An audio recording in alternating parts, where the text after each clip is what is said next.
Hello, everyone. Welcome back. Can you believe it is September? So I have our night sky on our planetarium program set for the middle of September, September 15th. So here we are. We're at sunset. Can you believe how early sunset is in September? I have the sky set for about 7:15. So the sun is going down. You can see the glow in the sky right here. And as we move the clock just a little bit ahead, I don't want to go too far because we do have a couple planets to look at. We still have Venus in the western sky, so I encourage you to check that out.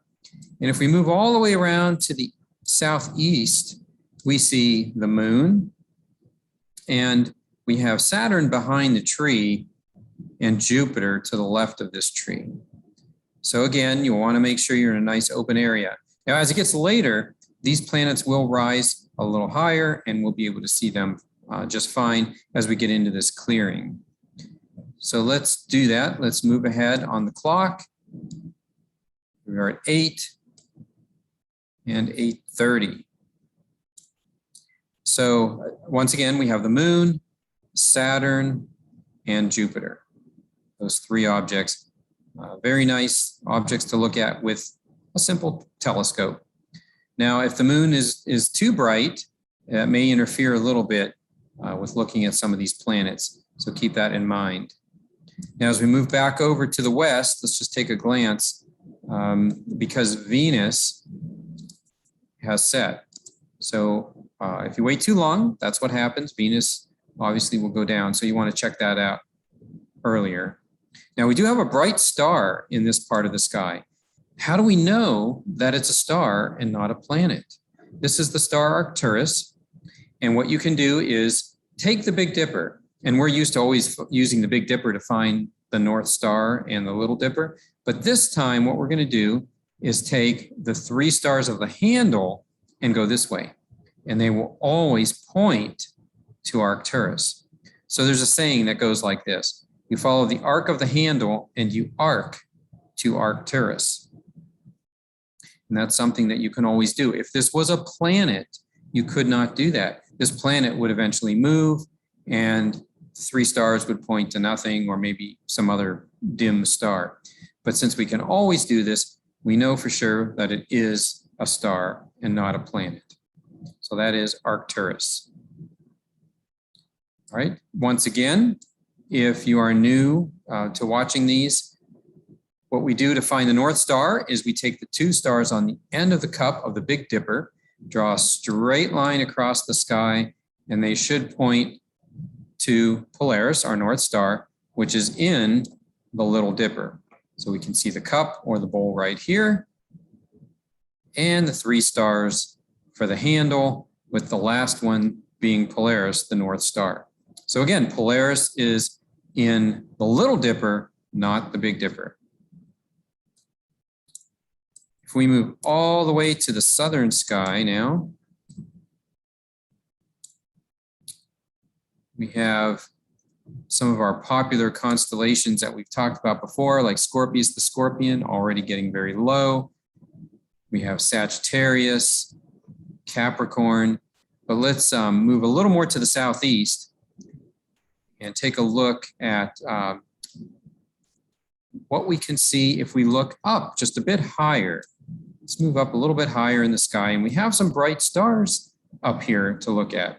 And these have been up all summer, but we talked about them a little bit, but let's get into them a little bit more. So we have the bright stars Vega, Deneb, and Altair, the three stars that make the summer triangle. And this triangle has been rising earlier and earlier every night as we go through summer and into the fall. And if we look a little closer here at Vega, this is Lyra the Harp. Vega is in Lyra the Harp. So it's a very small constellation. But if we check this one out over here, we have Cygnus the Swan. And at the end of his nose, right up here, his bill, we have Albireo. Now, if you have a small telescope or even just a pair of binoculars, I would encourage you to zoom in on this star, and you should hopefully see 2 stars. There we go. We can see them right now. We have the nice golden yellow that we were looking at, but now a blue star is starting to appear. So a lot of people will call these double stars. There's some controversy out there whether they really do belong to the same system or not. It's still up in the air apparently, but we can see 2 stars, this blue and this golden yellow. So what you need to do to find that star is first find the summer triangle. So we have Vega, Deneb, and Altair. So find the triangle first, then go to Deneb.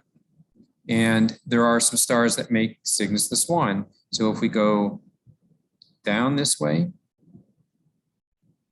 and then we'll go across for his wings. Let me put his picture on so you can see that.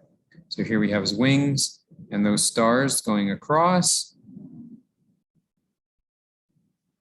And then we have the bright star Deneb down by his tail. And then we can go all the way up to his head and his bill where we have Albireo. So that's what you want to do to find Albireo. Now, some of these stars will be dimmer and you won't see them, but you'll hopefully see the brightest ones, and that's all you need.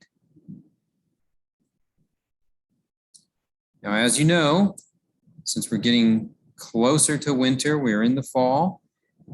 The sun is setting early, obviously, and it's nice and dark. That's the good news. But as we get later into the night, things start to move. We are starting to see our wintertime stars. And by that, I mean that we have Taurus the Bull rising, the Pleiades right here, also known as the Seven Sisters.